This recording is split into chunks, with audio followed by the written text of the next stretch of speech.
Okay, so we've got this mountain of material here, all about, like core marketing ideas Yeah. from MBA programs. And It's a lot to sift through. it is. Yep. But we're going to try and boil it down to, like, the most useful bits, right? Sort of like a cheat sheet for understanding how marketing actually works. Exactly. And what's really striking, looking at everything you've sent over, is the range of industries. I mean, we've got giant retailers, tech companies, cars, finance, healthcare, sports, even fashion and food. It kind of shows you how important marketing is no matter what business you're in. Yeah, it's everywhere. And it's not just anecdotal either. Like, this stuff comes from some of the top business schools in the world, right? Oh, absolutely. We're talking triple accredited schools, AACSB, AIM and BA, EQIS. These are the institutions that really set the standard for business education. As of September 2022, there were only about 110 of these schools worldwide. And the material you've given me draws from almost a quarter of them. Wow. So we're dealing with some pretty high-level concepts here. We are. And it's important to keep in mind that unlike, say, physics or chemistry, business strategy doesn't always have clear-cut right or wrong answers. There's no one formula that works for every company. Right, like there's no magic bullet. Exactly. But what these top business schools do is give you the tools, frameworks, and methodologies to think critically about marketing challenges and make informed decisions. So our deep dive today is about giving you those tools, right? We're going to explore the main ideas from your materials, which include marketing strategy, things like focus, differentiation, cost leadership, segmentation, positioning, branding. Don't forget targeting and competitor analysis. Understanding what your rivals are doing is crucial. And then we'll look at products and services themselves, how to define them, the idea of a product mix, the product life cycle. We'll talk about quality, line extensions, new product launches, adoption cycles, and even intellectual property protection. It's a lot to cover, but it's all connected. Okay, let's start with the basics. What are markets? I mean, the materials make a clear distinction between consumer markets and B2B markets. Right. The fundamental difference is the motivation for buying. In consumer markets, people buy things mainly for personal satisfaction, a new phone, a vacation, whatever. The benefit is direct. Makes sense. But B2B markets are different. In these cases, both parties, both businesses expect to gain financially from the transaction. Think about, like, pizza. Pizza. Yeah, even a simple pizza. The company making it needs ingredients from other businesses, then they sell those pizzas to supermarkets, who then sell them to, well, us, the people eating them. It's a whole chain. I never thought of it that way. It's all connected. And speaking of connections, the internet has really changed the game, hasn't it? The materials talk about how it's transformed the trade-off between richness and reach. It's been a revolution. In the past, if you wanted to offer very specific, tailored products, it was hard to reach a large audience. It was just too expensive and complex. So you had to choose be niche or be broad. Exactly. But the internet changes all that. You can find a specific, obscure book online in seconds. And online stores can be open 24/7, something no physical store can do. It's like a small business can go global overnight. Exactly. And the materials give a great example of this Moonpig, the personalized greeting card company. I know Moonpig. Everyone does. They started in 1999, and by 2011, they sold for $120 million. Then, in 2021, they went public on the London Stock Exchange with market cap of $1.2 billion. That's incredible growth. That is huge. And I remember reading that the name itself played a big role. Oh, absolutely. The founder, Nick Jenkins, wanted a memorable two-syllable domain name, and his school nickname, Moonpig, was perfect. Plus, when he launched, nobody was using it online. He had a clear field. Smart move. And the Yeah. pig wearing a space helmet is a pretty memorable logo. It is. This whole story really shows how crucial it is to have a strong, distinctive online presence. Okay, so the internet is a powerful tool. But it's not the whole story, is it? The materials also talk about clicks and bricks, the interplay between online and offline. Right. We're seeing traditional brick-and-mortar businesses embracing the internet. Woolworths, for example, came back as an online retailer. Wow, I didn't know that. I remember when they closed down all their stores. And many traditional retailers have built successful online platforms alongside their physical stores, leveraging their existing customer trust and brand recognition. Makes sense. If I know a brand from the high street, I'm more likely to trust them online. Exactly. And we're also seeing online businesses experimenting with physical stores, realizing that some customers still value that face-to-face interaction. Plus, local stores can be used for efficient pick-and-pack fulfillment of online orders.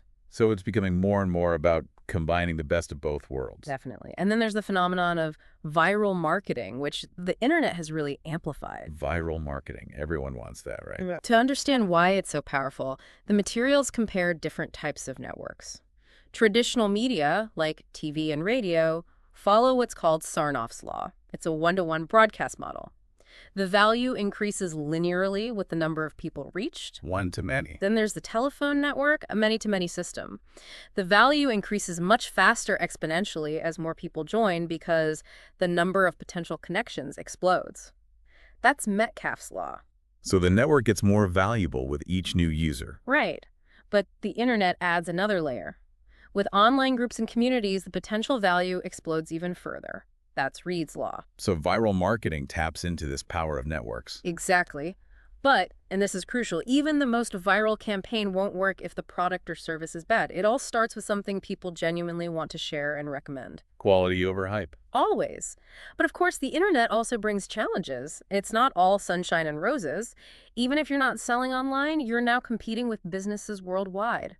A local bakery could be competing with online bakeries from all over the place. The competition has gone global. It has. And the materials also talk about how digital technology, especially after 2020, helped many businesses adapt and offer new solutions. The example of the training company switching to remote access learning is a good one. Yeah, that's a positive outcome from a difficult time. So let's shift gears a bit and talk about market research and segmentation. The materials talk about moving away from a purely production-focused mindset. Right. There was a time when businesses were all about mass production, like Henry Ford and his Model T, any color as long as it's black. But that's changed. Now it's all about the customer. Yes. Theodore Levitt, a marketing guru, argued that businesses should define themselves by the customer need they fulfill, not the product they sell. He used the railroad industry as an example. They thought they were in the railroad business, not the transportation business, and they lost out to cars and airplanes. So understand the underlying need, not just the product. Exactly. And to do that, you need market research. Yeah. The materials outline a 7-step process for effective market research. 7 steps. Sounds a bit daunting. It's actually very logical. First, you define the problem or question you're trying to answer. Then you figure out the best data sources, primary research, new data, or secondary research, existing data. Step 3 is data collection, using various techniques. And the materials mention some interesting places to find data online, like Google Trends, Google News, blogs, even academic resources. Yes, there's a wealth of information out there. Then, step 4 is analyzing the data you've collected, looking for patterns and insights. Step 5 is interpreting what those findings actually mean for your business. So making sense of the numbers. Exactly. Step 6 is presenting your findings clearly and concisely to the people who need to know. And finally, step 7, the crucial one, is following up. You need to actually use the insights you've gained to make decisions and take action. Otherwise, it's just a report gathering dust on a shelf. And speaking of gathering information, data collection methods have changed too, haven't they? The materials mention the shift to telephone interviewing after 2020. Yes, the pandemic forced many organizations to adapt their data collection methods, moving away from face-to-face interviews. The UK's Office for National Statistics, for example, shifted to more telephone interviewing and found that the data quality remained relatively consistent. That's good to know. And response rates can vary a lot depending on how you collect the data, right? Oh, absolutely. Postal surveys often have very low response rates, less than 10% sometimes. But personalizing the survey, explaining its purpose clearly, maybe offering a small incentive, and sending reminders can help. Little things can make a big difference. They can. Email questionnaires tend to have higher response rates, maybe 10–15%, but you have to be careful not to send unsolicited emails, which can be seen as spam. Right. Nobody wants more spam. So let's say you've got all this data. How do you make sense of it? That's where segmentation comes in. Segmentation is about dividing your market into distinct groups based on shared characteristics. One common approach is demographic segmentation. Demographics, age, gender, income, that kind of thing. Exactly, and it's still very effective, even in the digital age. A 2012 survey by Lyris found that nearly 40% of companies got the best results from segmenting their email marketing by demographics. And the Victoria's Secret case study shows how a whole business can be built around a specific demographic. So demographics are still powerful. They are, but there's also psychographic segmentation, which goes beyond basic demographics. It looks at things like lifestyle, activities, interests, opinions, and values. So it's about understanding the why behind what people buy. Exactly. And there's a classic study by Mason Hare where he showed how people judged a woman differently based on whether her shopping list included instant or drip grind coffee. It revealed something about her perceived lifestyle. Wow, that's interesting. Then there's multivariant segmentation, which combines multiple factors like both demographics and psychographics. For example, BMW defines its target customers not just by income, but also by their personality, thrill-seeking, competitive, driven. So a much more detailed picture of the customer. Right. And then we have geodemographic segmentation, which combines geography and demographics. It's the idea that people with similar characteristics often live in the same areas. This is very useful for retailers like Waitrose choosing where to open a new store. Location, location, location. Exactly. And finally, there's benefit segmentation, which groups customers based on the benefits they seek from a product or service. Think about a hotel room. The guest wants a comfortable bed and good Wi-Fi. The manager wants durability and cost-effectiveness. The housekeeper wants ease of cleaning. Even the person booking the room might have different needs. So different people, different priorities. Exactly. And the materials outline an 8-step process for implementing segmentation. Identifying potential bases, developing segment profiles, evaluating attractiveness, selecting target segments, developing positioning strategies, creating tailored marketing mixes, implementing the plans, and then continuously evaluating and adjusting. It's a lot, but it's about being strategic. It is. Target marketing is about efficiency. You focus your resources on the customers most likely to buy from you. Saga, for example, targets only the over 55s market. And their advertising is very focused. They don't waste money trying to reach younger people. So it's about getting the most bang for your buck. Exactly. Now let's talk about marketing strategy and positioning. The materials mention Porter's 5 forces framework. The 5 forces. It's a way to analyze the competitive intensity of an industry. You look at the threat of new entrants, the threat of substitutes, the bargaining power of suppliers and buyers, and the rivalry among existing competitors. It helps you understand the forces that affect profitability. Makes sense. Know your battlefield. Exactly. And Porter also identified 3 generic strategies for achieving superior profits: cost leadership, differentiation, and focus. 3 ways to win. Right. Cost leadership is about being the lowest cost producer. Differentiation is about offering unique products or services that customers are willing to pay a premium for. And focus is about concentrating on a narrow segment, either by being the low-cost leader in that segment or by differentiating your offering for that specific group of customers. Okay, so cost leadership, how do you actually achieve that? There are several ways. One is operational efficiency, constantly looking for ways to streamline processes and reduce costs. Airlines like Ryanair and EasyJet are good examples. Are all about keeping costs down. They are. Another way is through product redesign. Think about platform sharing in the auto industry, where different models share the same underlying components. That saves a lot of money. So it's about being clever with design. Yes. And product standardization can help too. Less variety means lower production and inventory costs. The UK railway network simplified its fare structure to save money. Less complexity, less cost. Right. And of course, there's economies of scale. The bigger you are, the lower your per unit costs can be.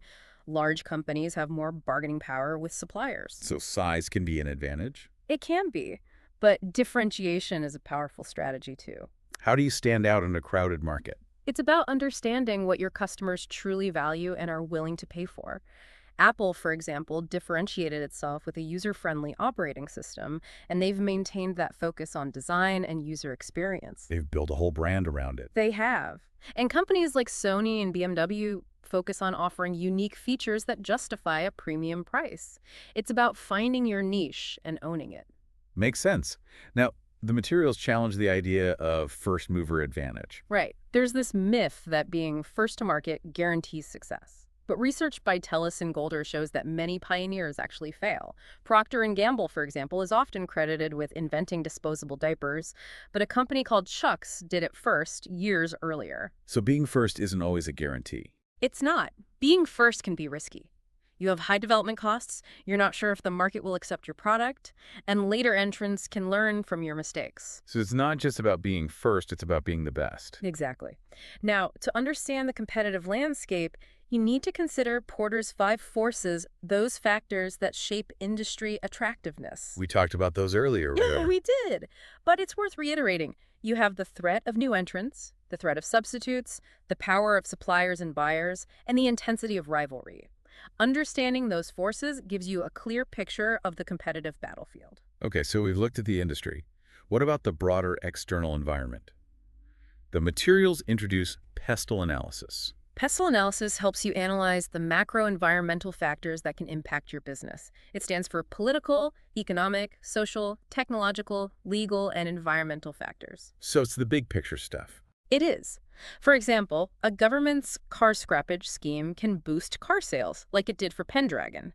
And GlaxoSmithKline adjusted its strategy in response to the UK's patent box tax regime.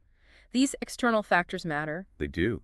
And to assess your own position within this environment, we have SWOT analysis. SWOT analysis, which came from Harvard, is a way to evaluate your internal strengths and weaknesses, as well as external opportunities and threats. It's a simple but powerful framework for strategic planning. Okay, so we've got our internal and external analysis. Now let's talk about branding. Branding is crucial. The word itself comes from the Old Norse brander, which means to burn. It originally referred to marking livestock with a hot iron.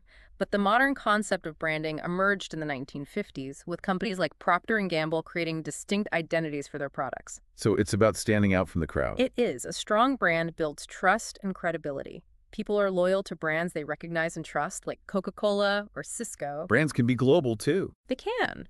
A well-established brand can help you expand into new markets. And strong brands tend to weather economic storms better. People stick with what they know in uncertain times. So there's real value in a strong brand.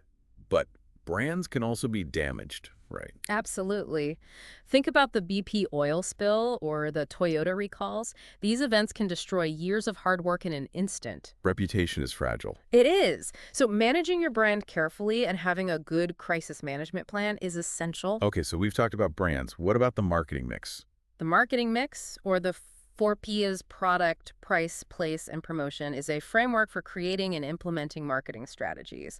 It's about aligning your product with your target customers' needs and desires. Making sure everything works together. Exactly. A well-crafted marketing mix can boost profitability, make your marketing more efficient, and even help you identify new product opportunities. The materials mention British American Tobacco's response to declining cigarette sales as a good example. They had to adapt. They did. And as a historical side note, the materials mention online dating as an early example of an internet business model. Match.com launched back in 1995 and was one of the first to use a subscription model. That's interesting. They were pioneers. They were, and they realized early on that appealing to women was crucial for success. Smart move. It was. So let's talk about products and services. What is a product in marketing? Yeah, it's not just a physical object, is it? No. In marketing, a product is the entire bundle of satisfactions a customer receives. It's everything from the physical good to the packaging, warranty, service, and brand image. It's the whole experience. Exactly. And there are many elements to consider. There are the sensory aspects, color, flavor, texture. These are obvious for things like food and cosmetics, but even the color of a computer can matter. It's about creating appeal. It is. Then there are payment terms. Offering credit options can make a product more attractive, especially during tough economic times. Flexibility helps. It does. Then there's the product specification and functionality, what it does and how it works. It's important to distinguish between features, the attributes of a product, and benefits what those features do for the customer. A cheap pen and an expensive pen might both write, but they offer different benefits like status or writing experience. Right. It's not just about what it is, it's about what it does for you. Exactly. And then there's design. Good design can make a product more appealing, easier to use, and even more durable. Apple is known for its design. They are. And then there's branding. A strong brand can add value to a product, even if the physical product itself is similar to competitors. Like a Toyota is known for its reliability. Exactly. Quality is another crucial element. Customers are willing to pay more for products they perceive as high quality. Think about Mercedes-Benz cars. Quality matters. What else? Packaging is important. It protects the product, but it also communicates information and can even influence purchasing decisions. For online businesses, their website is their packaging. That's a good analogy. Then there's performance and reliability. Does the product do what it's supposed to do consistently? Like tires that last a long time. Exactly. And safety, especially for things like food and medicine. Then there's availability. Luxury goods are often scarce, while everyday items need to be widely available. And finally, delivery is crucial, especially with the rise of online shopping. Amazon has set a high bar for delivery expectations. Well, people want it now. They do. Now, every product goes through a life cycle. There's the research and development phase, then introduction, growth, maturity, and finally decline, or perhaps a relaunch. A bit like a human life, I guess. In a way. And businesses need to manage their products through each stage of the cycle. Right, because what works in one stage might not work in another. Exactly. Now, the materials also talk about breadth and depth of product line. What does that mean? Breadth refers to the variety of product lines a company offers. Think about Marlboro cigarettes. They have menthol, lights, full flavor, and so on. Depth refers to the number of variations within each product line. So lots of choices. Yes. And a company like 3M, for example, has a huge breadth of product lines, from adhesives to medical supplies to cleaning products. They make everything. They do. And then there's the product adoption cycle, which describes how different groups of people adopt a new product. Not everyone jumps on board right away. Right. Some are early adopters, others are more cautious. Understanding these different adopter categories helps you tailor your marketing. So you need different messages for different groups. Exactly. Now, the materials feature a case study on Intuit, the company behind Quicken, QuickBooks, and TurboTax. I use TurboTax every year. They've been very successful at extending their product lines and adapting to new technologies. They embraced online banking early on, for example. They stayed ahead of the curve. They did. And they've also been strong on quality management.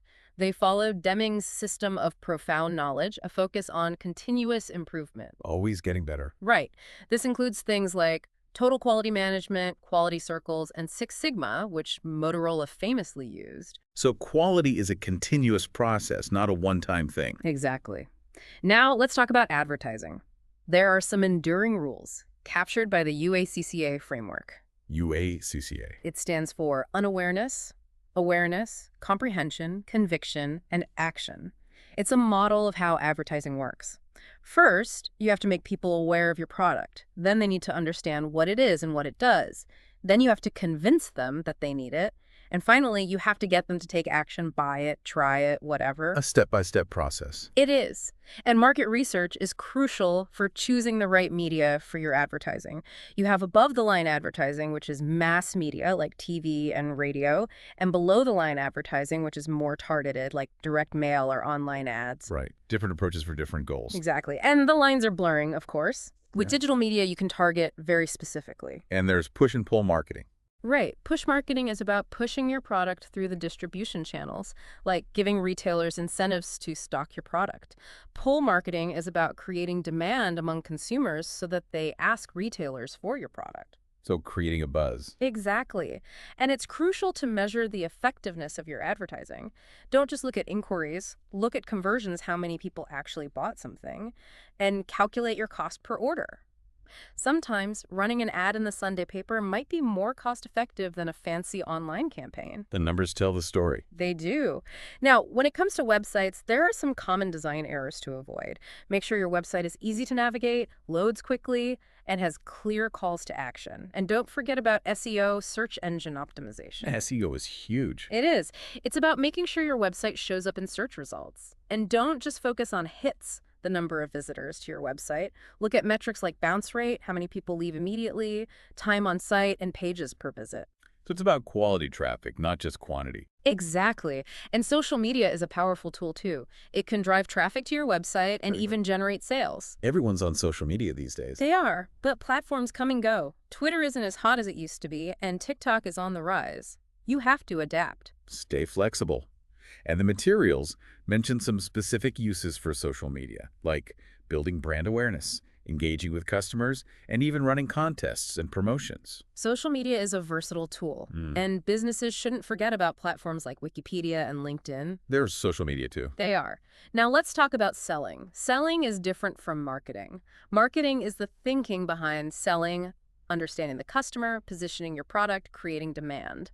Selling is the actual act of persuading someone to buy. Closing the deal. Yes. And there are different levels of interaction. Sometimes the customer initiates contact, sometimes the salesperson does. Outbound versus inbound. Right. And effective selling involves three key elements: product knowledge, sales skills, and a good attitude. You have to know your stuff, be able to communicate it, and be likable. Exactly. And when it comes to negotiation, remember to do your research, remember that there are variables beyond price, never give concessions for free, and try to talk less and listen more. Solid advice. Now let's move on to marketing channels. A marketing channel is the path a product takes from producer to consumer.